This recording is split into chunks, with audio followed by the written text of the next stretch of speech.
here with something long overdue. That's right, I'm doing a Draw My Life. Woohoo! Now kick back and enjoy, because this orange's life is pretty juicy. Growing up, my family's orange tree was right next to a passion fruit tree. I was born the very same spring as Passion, and our parents were really great friends. So that meant Passion and I did everything together. We were on the same football teams, we were in the same class at school.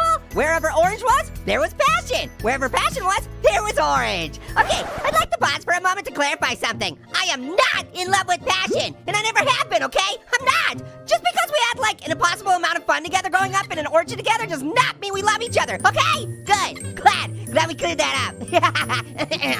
Anyway, so one day when I was still just a little cutie orange, I figured out what I wanted to be when I grow up, a TV star. So I hatched a plan. I'd break the world record for non-stop kazoo playing. Then they'd have to put me on TV.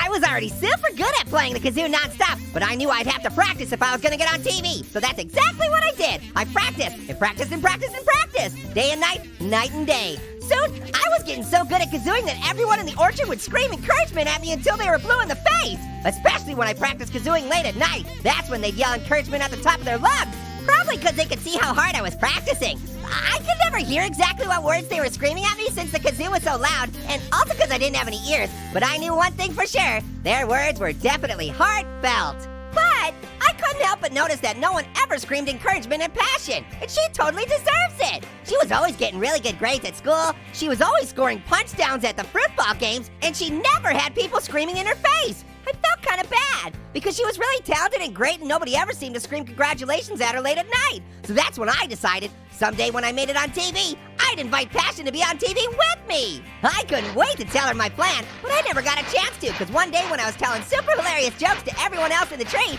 I got knocked loose and fell off the branch. Can you believe it? I guess everyone was laughing so hard that the branch shook, and I was the unlucky one who fell off. It was kind of a bummer that I got knocked off the tree and lost my kazoo, but looking back, it was a blessing. It was time for me to branch out.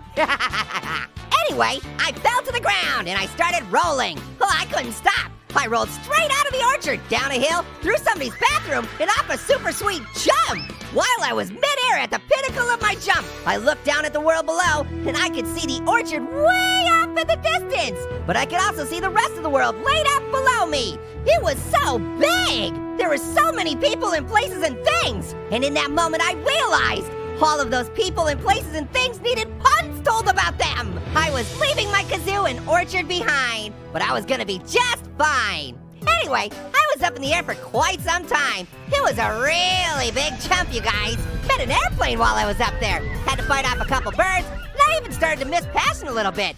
Not because I'm in love with her, just because I'd never been this far away from her for this long before. You know? Eventually, I came back down to earth and landed in a kitchen you just might recognize. I made a whole bunch of new friends who think I'm super funny and not annoying in any way. And wouldn't you know it, Passion arrived one day in a grocery bag. I was so happy. Not because I'm in love with her, but because I got a TV show and Passion got to be on it with me. Now the whole world knows how great she is, how great my friends are, and how funny I am. And guess what? Chicken butt! Nah, just kidding. With the money I made from the TV show, I was able to buy a new kazoo. Can you believe it? Now, if you have 147 hours to spare, I will finally attempt to break the world record for non-stop kazooing. Hey, what are you doing? You erased my kazoo. Now you're erasing me. Wait, no. Actually kind of tickled.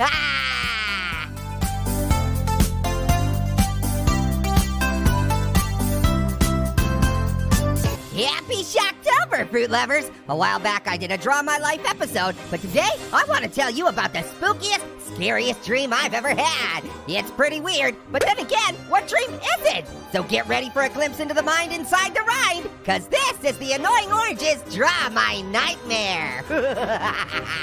It was nighttime. Lightning crashed, rain poured. I was standing in the middle of a really tall bridge, and I had to make a terrible choice. See, I wasn't just standing in the middle of a bridge. I was standing in the middle of a booby trap set by the Joker. On one end of the bridge, Passion was tied up and dangling over a pit of knives. There was a candle slowly burning through a rope, and once a rope snapped, she'd be a total goner. Now, way on the other end of the bridge, Pear was tied up and dangling over a vat filled with sharks.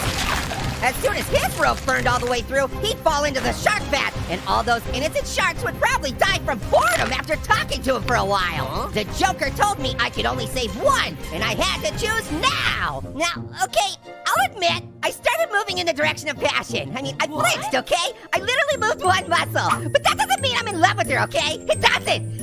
Anyway, the moment I moved, the Joker started laughing. The holograms of passion and pain both vanished. Yeah, turns out they were both holograms this whole time. Then the Joker pushed a button and blew the bridge right out from under me and said I'd totally fallen for it. And it turns out it was actually a pretty good pun, because without a bridge under me, I started falling, and I fell for a long time. And here's the worst part. I fell past a bunch of people I recognized, and they all made fun of me for being in love with passion, which I'm not, by the way.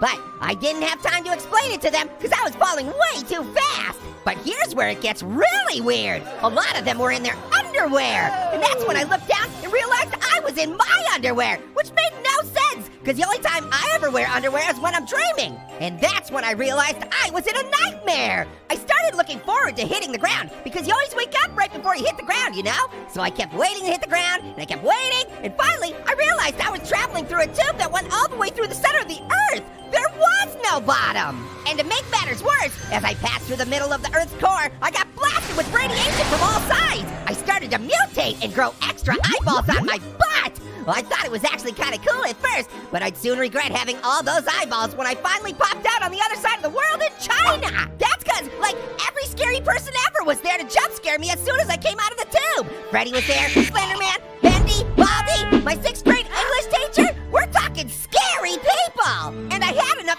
eyeballs to get jump scared by all of them at once. So many jump scares at once deserve more than one scream. And fortunately, I had mutated a few extra mouths by this point, so I was able to scream out of all of them.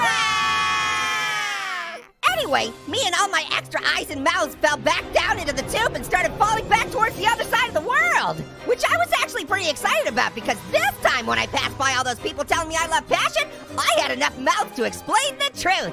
But the scariest part of the nightmare hadn't happened yet. As I was passing back through the center of the earth, I ran smack dab into a herd of dancing hippos. Ooh, these guys were everywhere, and they were plugging up the whole tube. I couldn't get by. They surrounded me. Everywhere I looked, there was a dancing hippo. And that's a lot of places to look, because I had so many eyeballs by this point. But to pass the time, I decided to see if I could touch all my tongue to all my eyeballs. But that was a bad idea, because I just wound up licking a bunch of hippo butts by accident. On the plus side, I did wake up at this point, because my tongue had finally touched the bottom. Talk about the end, am I right?